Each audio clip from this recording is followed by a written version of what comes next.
বেনারসে গঙ্গা স্নান করার জন্য অনেকগুলো ঘাটের কথা আমরা জানি, কিন্তু এটা জানেন কি বাড়ির পাশে দীঘাতে সমুদ্র স্নানের জন্য 10খানেরও বেশি ঘাট ছিল, কিন্তু কালের নিয়মে তাদের বেশিরভাগ আজ সমুদ্রের গর্ভে।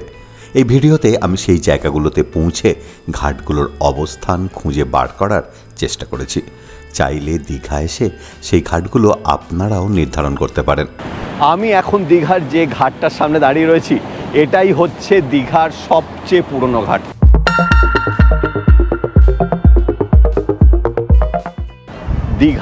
দীঘা মানেই কিন্তু সমুদ্র, আর সমুদ্র মানেই সমুদ্র স্নান।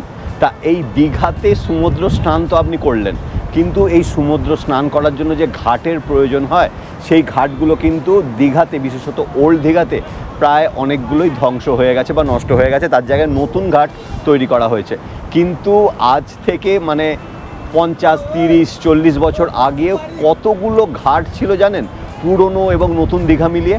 আজকে আমার ভিডিওর বিষয়বস্তু হচ্ছে সেটাই, পুরনো এবং নতুন দীঘা মিলিয়ে কতগুলো ঘাট ছিল এবং সেই ঘাটগুলোর উপযোগিতা কী। এখন দীঘা মানে ঝাঁ চকচকে সমুদ্র সৈকত। সূর্যের তেজটা একটু নামতেই বিকেল বিকেল চলে এলাম সৈকত সরণি বেয়ে দীঘার হারিয়ে যাওয়া ঘাটগুলোর খোঁজে। আমি এখন দীঘার যে ঘাটটার সামনে দাঁড়িয়ে রয়েছি, এটাই হচ্ছে দীঘার সবচেয়ে পুরনো ঘাট, কিন্তু এই ঘাটে এখন স্নান করা যায় না। এই ঘাটটা হচ্ছে সৈকতাবাস কিংবা বিধানচন্দ্র রায়ের যে মূর্তি আছে তার ঠিক উল্টো দিকে যে ঘাটটা, সেই ঘাটটা বর্তমানে এখানে ব্যারিস্টার একটা রয়েছে। এই ঘাটে অনেকগুলো গেটও তৈরি করা হয়েছে। বর্তমান সরকার গেট তৈরি করে পর্যটকদের আকর্ষণ বাড়ানোর জন্য করেছে, কিন্তু এই ঘাট আজকের দিনে পরিত্যক্ত। এখন কিন্তু ভাটার সময় এখানে কিন্তু কেউ স্নান করছে না। সমুদ্র প্রায় পায়ের কাছে এসে ধাক্কা মারছে।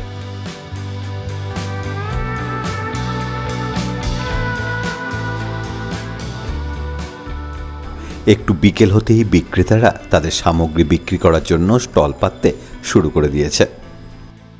এর পরের ঘাটটাতে এসে দেখলাম ব্যাপক ভিড়। প্রথম যে ঘাটটা দেখালাম, সেখান থেকে নিউ দীঘার দিকে রাস্তাটা, সৈকত সরণি ধরে নিউ দীঘার দিকে এগোলে যে ঘাটটা পড়বে সেটা হচ্ছে ব্লু ভিউ ঘাট। এই ঘাটটাই কিন্তু দীঘার মধ্যে সবচেয়ে জনপ্রিয় ঘাট। এই ঘাটে লোকজন প্রচুর স্নান করে, তবে অবশ্যই ভাটার সময় ছাড়া কিন্তু এই ঘাটে নামা নিষেধ, কারণ জোয়ারের সময় এই জায়গাটা পুরোটাই এখানে এসে সমুদ্র ধাক্কা মারে। আমি এখন সেই ব্লু ভিউ ঘাটেই দাঁড়িয়ে রয়েছি। আস্তে আস্তে আমরা পশ্চিমের দিকে এগিয়ে যাব, আরও যে ঘাটগুলো রয়েছে সেগুলো আপনাদের দেখানোর চেষ্টা করছি। দীঘার এই যে রাস্তাটা ধরে হাঁটছি, এই রাস্তা ধরে মন্দারমণি থেকে উড়িষ্যার উদয়পুর পর্যন্ত সমুদ্রের পাড় দিয়ে আপনি হেঁটে যেতে পারেন। এটা যে একটা দারুণ অভিজ্ঞতা, এ ব্যাপারে কোনো সন্দেহ নেই। তবে আজকে আমি যাচ্ছি কিন্তু ওল্ড দীঘা থেকে নিউ দীঘা ক্রস করে উড়িষ্যার উদয়পুরের দিকে। আমার সামনে এখন যে ঘাটটা রয়েছে, এটা হচ্ছে ওল্ড দীঘার বাস স্ট্যান্ড সংলগ্ন ঘাট।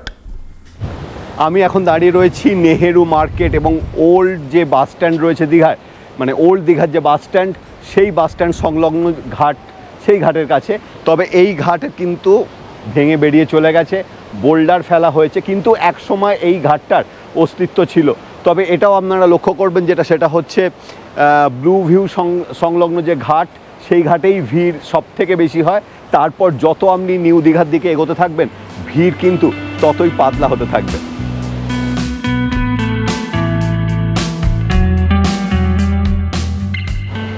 এই দিকটা কিন্তু লোক অনেক কম। আমি যত এগিয়ে যাচ্ছি তত দেখছি সৈকত সরণির যে রাস্তাটা, সেটা একদম ফাঁকা। তবে আমার সামনে কিন্তু জগন্নাথ মন্দির দেখা যাচ্ছে, পুরনো যে জগন্নাথ মন্দির, সেই মন্দির দেখা যাচ্ছে। নতুন তো তৈরি হচ্ছে। দীঘার ঝাউবনের ফাঁক দিয়ে অস্তমিত সূর্যের লাল রং রাঙিয়ে দিচ্ছিল চারিদিক। সমুদ্রের ঠান্ডা হাওয়া খেতে খেতে সেই দৃশ্য উপভোগ করার সৌভাগ্য আমার সেদিন হয়েছিল।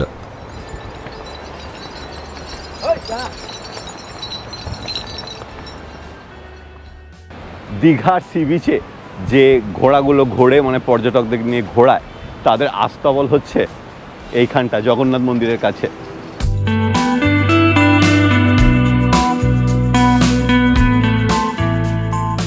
আমরা জানি দীঘার হসপিটালের কাছে তৈরি হচ্ছে বিশাল এক জগন্নাথ মন্দির। এবছর 2024-এর রথযাত্রার সময় নাকি তার উদ্বোধন হবার কথা। কিন্তু সমুদ্র সরণি বেয়ে ওল্ড দীঘা থেকে নিউ দীঘার দিকে যেতে গেলে সমুদ্রের পাড়ে রয়েছে একটা ছোট্ট জগন্নাথ মন্দির, আর এখানেই ছিল জগন্নাথ ঘাট। আমি এখন দীঘার জগন্নাথ মন্দিরের সামনে দাঁড়িয়ে রয়েছি। মানে পুরনো জগন্নাথ মন্দির, নতুন যেটা হচ্ছে সেটা নয়। এর সংলগ্ন যে ঘাটটা সেটাই কিন্তু জগন্নাথ ঘাট নামেই পরিচিত। তবে এর যে বালুতট ততখানি কিন্তু সম্প্রসারিত নয়, বরং এটা বলা যেতে পারে জোয়ারের সময় সমুদ্র এসে এই বোল্ডারে ধাক্কা মারে। সুতরাং স্নান করার পক্ষে কিন্তু মানে জোয়ারের সময় স্নান করার পক্ষে এই জায়গাটা মানে ঠিকঠাক একদমই নয়।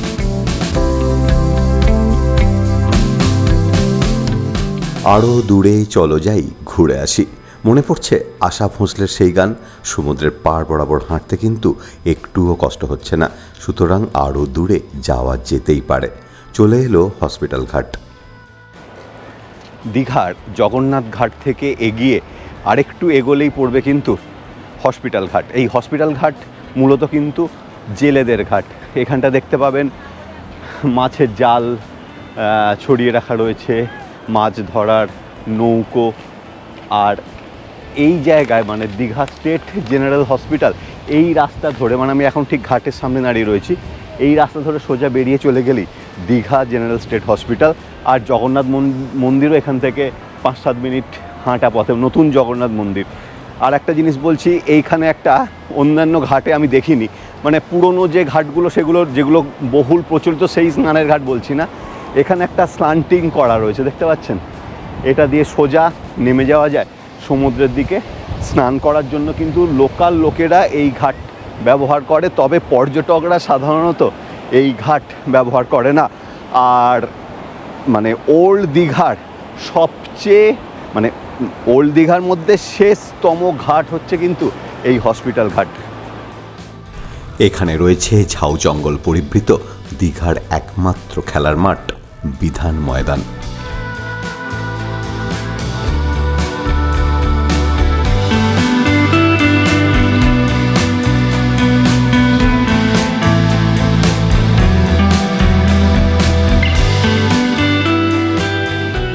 ওল্ড দীঘার হসপিটাল রোড পেরিয়ে যাওয়ার পরেই কেয়া ঝোপ, ঝাউবন আর বালিয়াড়ি, আর নিস্তব্ধ রাস্তা, মানে সৈকত যে সরণি সেইটা।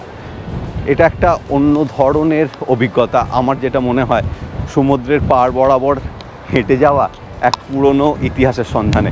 তবে আমার পরবর্তী গন্তব্যস্থল বা পরবর্তী যে ঘাট সেটা হচ্ছে মাইতি ঘাট। এটা হচ্ছে নিউ দীঘার সবচেয়ে মানে নিউ দীঘার প্রথম ঘাট। দেখতে দেখতে চলে এলাম নিউ দীঘার কাছাকাছি। দীঘার বালিয়াড়ি আর ঝাউবনের মাঝে লুকিয়ে রয়েছে মাইতি ঘাট। এটা হচ্ছে নিউ দীঘার প্রথম ঘাট। এই মাইতি ঘাট হচ্ছে জেলেদের ঘাট বেসিক্যালি। তবে দীঘার লোকেদের মানে দীঘার লোকজন মারা গেলে আমাদের ওখানে যেমন গঙ্গা স্নানে মারা যাওয়ার পর গঙ্গা স্নান হয়, দীঘার লোকেরা মারা গেলে এই মাইতি ঘাটে স্নান করার জন্য আসেন। দূরে দেখা যাচ্ছে নিউ দীঘাতে কাতারে কাতারে লোক এই সন্ধেবেলাতেও সমুদ্রে নেমে বসে রয়েছে। বড় বড় ঝড়ের হাত থেকে এই দীঘা শহরকে রক্ষা করে কিন্তু এই ঝাউবন আমার পেছনে।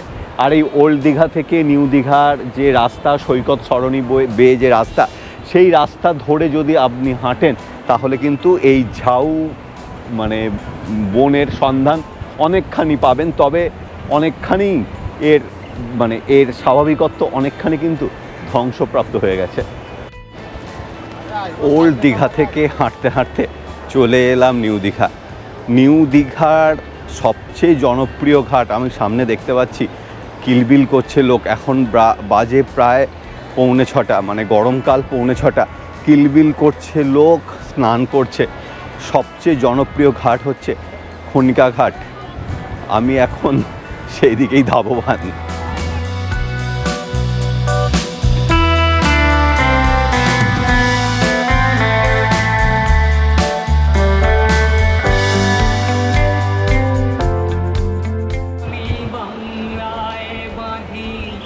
প্রতুল মুখোপাধ্যায়ের আমি বাংলায় গান গাই চলছে।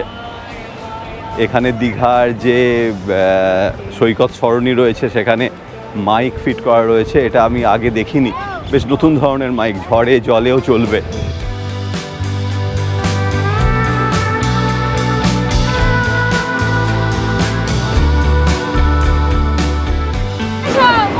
এই হচ্ছে খনিকা ঘাট, কিন্তু এখানে আমি যা দেখছি বোল্ডারগুলো এমন বিভৎসভাবে রয়েছে, লোকজনের এই ঘাটে মানে এই সমুদ্র তটে স্নান করা খুব বিপজ্জনক। তবে সমুদ্র যে তটটা বা বালু তটটা কিন্তু অনেকখানি চওড়া। এছাড়াও আমি দেখতে পাচ্ছি ব্যানানা বোট, এছাড়াও বিভিন্ন স্পিড বোটেরও ব্যবস্থা রয়েছে এখান থেকে সমুদ্রটাকে আরও এনজয় করার জন্য। সূর্যমশাই পাটে চলে গেছেন, কিন্তু তার রাঙানো আভা এখনও যথেষ্ট রয়েছে। সেই আভাই আমার ক্যামেরার আলোর উৎস। নিউ দীঘার চারপাশের লাইটগুলো টপাটপ জ্বলতে শুরু করতেই জায়গাটা যেন আরও মায়াবী হয়ে উঠল।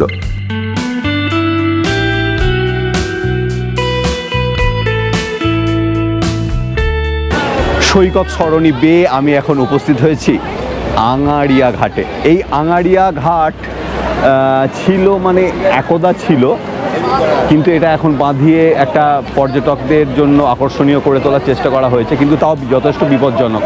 তা যাই হোক, এই আঙাড়িয়া ঘাট কিন্তু মকর সংক্রান্তিতে একটা ডভা বলে এখানে একটা গ্রাম ছিল, সেই ডভা গ্রামের লোকেরা এখানে আসতো তাদের মকর সংক্রান্তি পালন করার জন্য, সেই হিসাবেই এই আঙাড়িয়া ঘাট বিখ্যাত।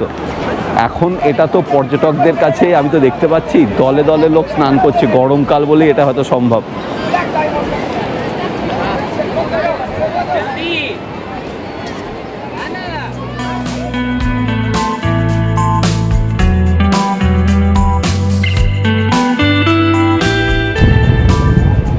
আঙাড়িয়া ঘাট থেকে আরও পশ্চিম দিকে অর্থাৎ উদয়পুরের দিকে যেতে গিয়ে যে ঘাটটা পড়ে সেটা হচ্ছে যাত্রা নালা ঘাট।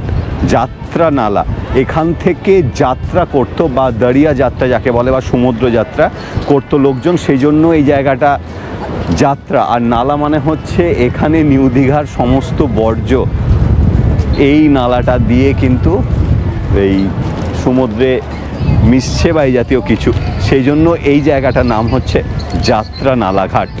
এখানে রয়েছে পশ্চিমবঙ্গ সরকারের নতুন উদ্যোগ ঢেউসাগর। বিভিন্ন বিনোদনের ব্যবস্থা ছাড়াও রেস্টুরেন্ট রয়েছে এখানে।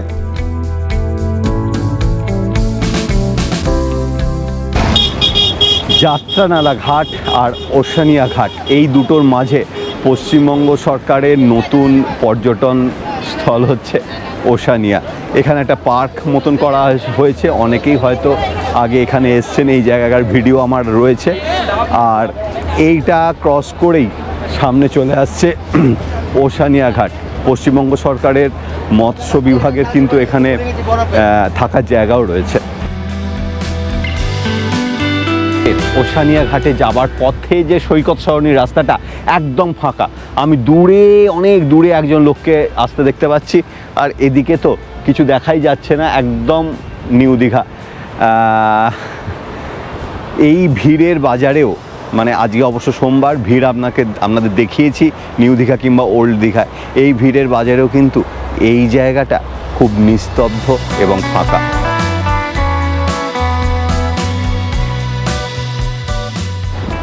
চলে এসেছি উদয়পুর ব্রিজের একদম কাছে।